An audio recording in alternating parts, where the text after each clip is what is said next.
हरे कृष्णा राधे राधे। हिंदू धर्म में मार्गशीर्ष मास की पूर्णिमा का सबसे ज्यादा महत्व माना जाता है और आज के दिन इस पवित्र दिन पर पवित्र नदियों में स्नान किया जाता है और भगवान विष्णु माँ लक्ष्मी का पूजन अर्चन किया जाता है और इसी के साथ साथ भगवान शिव और चंद्र देव की पूजन अर्चन किया जाता है। मार्गशीर्ष मास की पूर्णिमा के दिन व्रत रखने और व्रत कथा सुनने का भी विधान है। तो दोस्तों, आज मैं आपको इस वीडियो में पूर्णिमा मार्गशीर्ष मास की पूर्णिमा की व्रत कथा श्रवण करवाने जा रही हूँ। तो चलिए वीडियो शुरू करते हैं। दोस्तों, अगर आपको हमारी वीडियो अच्छी लगी हो तो लाइक शेयर और सब्सक्राइब करना ना भूलें। द्वापर युग में एक बार माता यशोदा ने अपने पुत्र भगवान श्री कृष्ण जी से कहा, हे कृष्ण, तुम संसार के रचयिता और पालनहार हो। आज मुझे कोई उपाय बताओ जिसे करने से स्त्रियों को सौभाग्य की प्राप्ति हो, साथ ही उनकी सभी मनोकामनाएं भी पूर्ण हो जाएं। तब श्री कृष्ण भगवान ने कहा, हे माता, मैं आपको एक अचूक उपाय विस्तार से बताता हूँ। स्त्रियों को सौभाग्य की प्राप्ति के लिए 32 पूर्णिमाओं का व्रत करना चाहिए।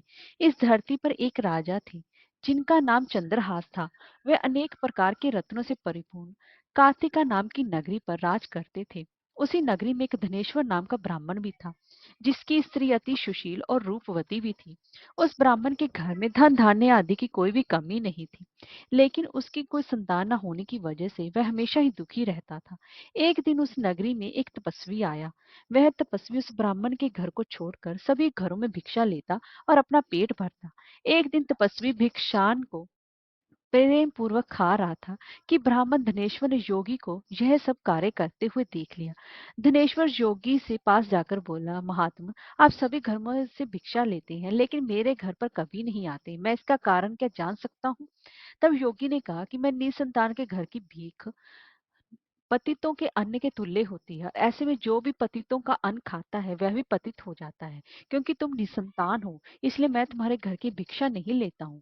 योगी की इस बात से धनेश्वर को बहुत ही ज्यादा दुख हुआ और वह योगी के पैरों पर गिर पड़ा। तब कहने लगा कि हे महाराज, कृपा करके मुझको पुत्र प्राप्ति का उपाय बताइए। मैं पुत्र न होने के कारण बेहद ही दुखी रहता हूँ। सब कुछ होते हुए भी मैं खुश नहीं हूँ। आप मेरे इस दुख को दूर करने का उपाय बताइए। यह सुनकर योगी कहने लगे, हे ब्राह्मण, तुम चंडी की आराधना करो। योगी के कहे अनुसार धनेश्वर ने वन में जाकर मां चंडी की उपासना की और व्रत भी किया। चंडी ने 16वें दिन उसे सपने में आकर दर्शन दिया और कहा कि हे धनेश्वर, तेरे पुत्र होगा, लेकिन वह 16 वर्ष की आयु तक ही जीवित रहेगा। लेकिन यदि तुम दोनों स्त्री पुरुष 32 पूर्णिमाओं का व्रत करोगे तो वह दीर्घायु प्राप्त करेगा। प्रातःकाल तुम्हें इस स्थान के समीप ही एक आम का वृक्ष दिखेगा। उस पर चढ़कर एक फल तोड़कर शीघ्र ही अपने घर जाना और वह फल अपनी स्त्री को खिला देना। ऋतु स्नान के बाद वह स्वच्छ होकर भगवान शंकर का ध्यान करके वह उस फल को खा लेगी। तब शंकर भगवान की कृपा से उसको गर्भ हो जाएगा। धनेश्वर ने ठीक वैसा ही किया। उसकी स्त्री गर्भवती हो गई। देवी जी की असीम कृपा से उन्हें एक अत्यंत ही सुंदर पुत्र उत्पन्न हुआ, जिसका नाम उन्होंने देवी दास रखा। दुर्गा जी की आज्ञा अनुसार उसकी माता ने 32 पूर्णिमासी का व्रत रखना प्रारंभ कर दिया। 16वां वर्ष लगते ही देवी दास के माता पिता को चिंता होने लगी कि कहीं उनके पुत्र की इस वर्ष मृत्यु न हो जाए। धनेश्वर ने देवीदास के मामा को बुलाया और कहा कि देवीदास 1 वर्ष तक काशी में जाकर विद्या अध्ययन करें, ऐसी हमारी इच्छा है। इसके साथ तुम भी चले जाओ और 1 वर्ष के बाद इसको वापस लौट लाना। इस तरह देवीदास को एक घोड़े पर बैठाकर अपने मामा के साथ वह काशी के लिए निकल पड़ा।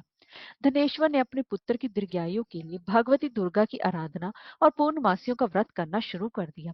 इस प्रकार बारंबार 32 पूर्णमासी का व्रत पूरा किया। कुछ समय बाद मामा और भांजा किसी नगर में रात बिताने के लिए ठहरे हुए थे। उस दिन उस गांव में एक ब्राह्मण की कन्या का विवाह होने वाला था। जिस धर्मशाला में वर और उसकी बारात ठहरी हुई थी, वही देवीदास और उनके मामा भी ठहरे हुए थे। संयोग से कन्या को तेल आदि चढ़ाकर मंडप आदि का कृत्य किया गया। तो लगन के समय वर को धनुवात हो गया। तब वर के पिता की नजर यही देवीदास पर पड़ी तो उन्होंने सोचा कि ये मेरे पुत्र जैसा ही सुंदर है, मैं क्यों ना इसके साथ ही उस कन्या का लगन करा दूं और बाद में विवाह के अन्य कार्य मेरे लड़के के साथ हो जाएंगे। ऐसा सोचकर वर का पिता देवीदास के मामा से जाकर बोला कि तुम थोड़ी देर के लिए अपने भांजे को हमें दे दो, और उसने अपनी योजना उन्हें बताई। तब उसका मामा कहने लगा कि जो कुछ भी मधुपर्क आदि कन्यादान के समय वर को मिले वह सब हमें दे दिया जाए, ताकि मेरा भांजा इस बारात का दूल्हा बनेगा। यह बात वर के पिता ने स्वीकार कर ली और इस तरह से देवीदास का विवाह उस कन्या के साथ हो गया। पत्नी के साथ वह भोजन ना कर सका और अपने मन में सोचने लगा कि ना जाने ये कैसी स्त्री होगी। लड़के को ऐसा करना सही नहीं लगा और उसकी आंखों में आंसू आ गए। तब वधु ने पूछा कि क्या बात है, आप इतने दुखी क्यों हैं? तब उसने सब बातें लड़की को बता दी। तब कन्या कहने लगी, अब हमारी शादी हो गई है। देव, ब्राह्मण और अग्नि के सामने मैंने आपको ही अपना पति बनाया है, इसलिए अब आप ही मेरे पति हैं। अब मैं आपकी ही पत्नी रहूंगी, किसी अन्य की नहीं।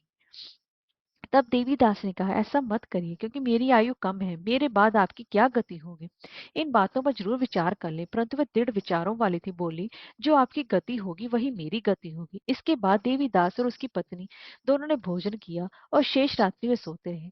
प्रातः काल देवीदास ने अपनी पत्नी को एक अंगूठी दी, एक रुमाल दिया और बोला, हे प्रिय, इसे लो और संकेत समझकर स्थिर चित्त हो जाओ। यदि मैं जीवित रहा तो अवश्य वापस आऊंगा, वरना समझ लेना मेरी मृत्यु होगी। प्रातःकाल जब शादी का कार्य पूरा होने के बाद सब बाराती मंडप में आए, तो कन्या ने अपने पिता से कहा कि ये मेरा पति नहीं है, और पूरी बात अपने पिता को बता दी। तब बारात वापस चली गई। इस प्रकार देवीदास काशी चला गया। कुछ समय बाद काल से प्रेरित होकर एक सर्प रात्रि के समय देवीदास को डसने के लिए वहां पर आया, परंतु व्रत के प्रभाव से उसको काट ना सका, क्योंकि पहले उसकी माता ने 32 पूर्णिमा का व्रत पूरा कर लिया था। इसके बाद मध्याह्न के समय स्वयं काल वहां आकर देवीदास के शरीर से उसके प्राणों को निकालने का प्रयत्न करने लगा, जिससे कि वह मूर्छित होकर पृथ्वी पर गिर पड़ा। उसी समय पार्वती जी के साथ भगवान शिव भी वहां पर आ गए। उसको मूर्छित दशा में देखकर पार्वती जी ने भगवान शिव से कहा कि हे महाराज, ये वही बालक है जिसकी माता ने 32 पूर्णिमा का व्रत किया था, जिसके प्रभाव से इसका मृत्यु दोष कट गया। तब भवानी के कहने पर भगवान शिव जी ने उसको प्राण दान दे दिया। उधर उसकी स्त्री उसकी प्रतीक्षा कर रही थी। जब 16वां वर्ष व्यतीत हो गया, तब देवीदास फिर मामा के साथ काशी से चल दिया और कुछ दिन बाद अपनी पत्नी के घर पहुंच गया। लड़की के पिता ने खूब धन के साथ अपनी पुत्री को उसके साथ विदा किया। तब भगवान श्री कृष्ण जी कहने लगे कि इस प्रकार धनेश्वर द्वारा 32 पूर्णिमा का व्रत रखने से उसके पुत्र को लंबी आयु की प्राप्ति है। अतः जो भी स्त्रियां इस व्रत को करती हैं, वे जन्म जन्मांतर में वैधे का दुख नहीं भोगती और सदैव सौभाग्यवती रहती है। यह व्रत पुत्र पौत्रों को देने वाला तथा संपूर्ण कामनाओं को पूर्ण करने वाला माना गया है। हरे कृष्णा, राधे राधे।